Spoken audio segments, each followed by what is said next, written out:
رسول اللہ پر کیسے ایمان رکھنا ہے؟ یاد رکھیے گا، جیسے اللہ کو صرف جاننے سے بندہ ایمان والا نہیں ہوتا، ماننے سے ہوتا،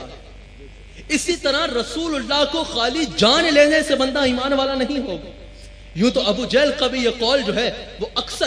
مستند کتب میں جو ہے وہ درج ہے کہ ابو جہل نے بھی کہا تھا کہ مجھے پتا ہے کہ یہ نبی ہے، مجھے پتا ہے کہ یہ نبی ہے، کیونکہ ان میں جو صفات ہے وہ غیر نبی میں ناممکن ہے، غیر نبی میں ہو نہیں سکتی، مجھے پتا ہے یہ نبی ہے پر میں ان کو مانوں گا نہیں، میں ان پر ایمان نہیں رہوں گا۔ تو پتہ چلا جانتا تو ابو جہل بھی تھا کہ یہ نبی ہے، ایمان صرف جاننے سے نہیں ملے گا، تو ایمان کیسے ملے گا جب تم اپنا دل میرے مصطفیٰ کے حوالے کر دو؟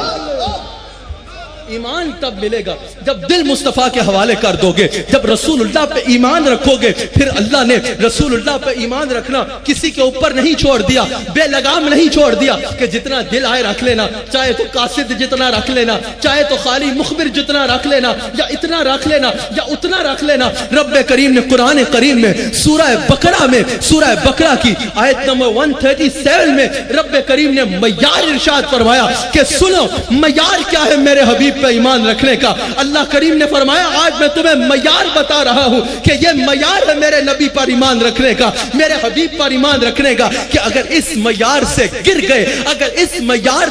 گئے تو تمہارا ایمان قابل قبول نہیں ہوگا، تمہارے سجدے، تمہاری عبادتیں، تمہاری ریاضتیں قابل قبول نہیں ہوں گے اگر اس معیار سے گر گئے۔ رب کریم نے معیار کیا بیان فرمایا کہ اگر وہ ایمان لے آئے، سورہ بقرہ میں رب کریم ارشاد فرما رہا ہے کہ اگر وہ ایمان لے آئیں میرے حبیب پہ، اگر وہ ایمان لے آئیں اس طرح جس طرح اے میرے حبیب کے صحابہ تم میرے حبیب پر ایمان لائے، وہ ایمان لاؤ گویا کہ میرے حبیب پر، اگر وہ ایمان لے آئیں میرے حبیب پر اس طرح جس طرح اے صحابہ تم ایمان لائے، تب وہ ہدایت یافتہ لوگوں میں شامل ہوں گے، پھر وہ ہدایت یافتہ بن جائیں گے۔ تو پتہ چلا صحابہ کو اللہ کریم نے ایمان کا جو ہے وہ معیار قرار دے دیا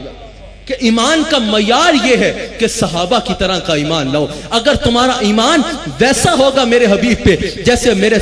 حبیب کے صحابہ کا تھا، تب تمہارا ایمان قابل قبول ہوگا، ورنہ تمہارا ایمان قابل قبول